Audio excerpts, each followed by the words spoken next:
அக்கம் பக்கத்துல இருக்கிறவங்கலாம் உங்க அக்காவை பத்தி தப்பு தப்பா பேசி உங்க அம்மாவை கஷ்டப்படுத்துறாங்கடா.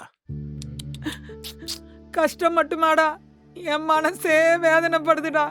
போன வாரம் அந்த வனஜா சொன்னா, உன் பொண்ணு ஒருத்தனை கூட்டிட்டு ஓடிட்டா, உன் பையன் ஒரு வடநாட்டுக்காரிய கல்யாணம் பண்ணிட்டு வந்து குடும்பம் நடத்துறா.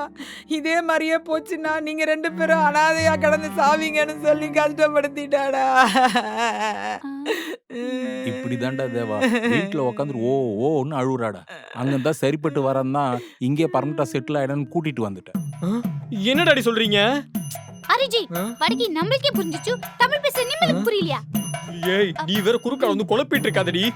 மம்மி டாடி நீங்க யோசிச்சதெல்லாம் சரிதான், ஆனா ஏன்ட்ட ஒரு வார்த்தை கேட்க வேணாமா? நல்லா கேட்டடா தேவா. எல்லா இடத்துலயும் பிள்ளைங்க தான் பெத்தவங்கள்ட்ட கேட்பாங்க. ஆனா இங்க அப்படியா? எல்லாரும் உங்க இஷ்டத்துக்கு பண்றீங்க. நான் தான் அப்பயே சொன்னல வரவேணான்னு. தயவு செஞ்சு ஆரம்பிச்சிடாதம்மா, புரிஞ்சுக்கோ. நான் இந்த வீட்டுக்கு பேச்சுலரா வந்தேன், அடுத்து இவளை கல்யாணம் பண்ணிட்டு வந்தேன். இப்போ நீங்களா வந்து குடும்பமா இருக்கலாம்னு சொல்றீங்க. இது ஒன்றும் நம்ம சொந்த வீடு இல்லம்மா, ஓனர்கிட்ட கேட்க வேணாமா? மை சன், ஓனர் கிட்ட நான் பேசிக்கிறேன். அதை பத்தி நீ யோசிக்காத, ஃப்ரீயா விடு. அத்தஜி மாமஜி நிம்பல் சொல்ல வேண்டியதெல்லாம் சொல்லிச்சா? ஏன்? இல்ல அத்தஜி, நம்ம நிம்பல் கிட்ட ஒன்னு சொல்லணும், அதான் கேடிச்சு. ஏய் அதுக்கு முன்னாடி நான் உன்கிட்ட ஒன்று சொல்லணும். மம்மி டாடி நீங்க பேசிட்டு இருங்க, நான் கொஞ்சம் பொண்டாட்டி உள்ள போய் பேசிட்டு வந்துடுறேன். போலாமா? போலாம், ஓடி வா. பாத்தியா எப்படி போறா? பாத்தியா மீனாட்சி? யோ, நானே கொலை காண்ல இருக்கேன். நீ பாட்டுக்கு பாத்தியா மீனாட்சி, அவன் நம்மள மாதிரி இருக்கான்னு சொன்ன கொலவரிய கடிச்சு துப்பிடுவேன்.